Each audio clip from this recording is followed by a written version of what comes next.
नमस्कार, मी किरण आणि आपण पाहताय Mumbai reporter news. Mumbai reporter news मध्ये आपलं सर्वांचं स्वागत. पाहुयात बातमी सविस्तरपणे.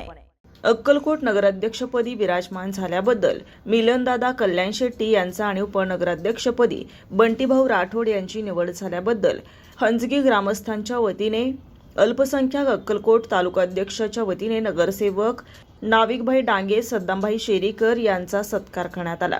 हंजगी सरपंच श्री उमेश पाटील, तंटामुक्त अध्यक्ष बसवराज पाटील, उपसरपंच तथा अल्पसंख्याक अक्कलकोट तालुकाध्यक्ष मोहसिन मुल्ला, उपसरपंच राजशेखर पाटील, सुरेश पाटील, संतोष माने, स्वामीनाथ कुंभार उपस्थित होते. Arvind Bansode, Mumbai reporter news, Mumbai. ताज्या घडामोडींसाठी आणि ताज्या बातम्यांसाठी आजच आमच्या मुंबई रिपोर्टर न्यूज चॅनलला लाईक करा, सबस्क्राईब करा आणि बेल आयकॉन प्रेस करा आणि पाहत रहा मुंबई रिपोर्टर न्यूज.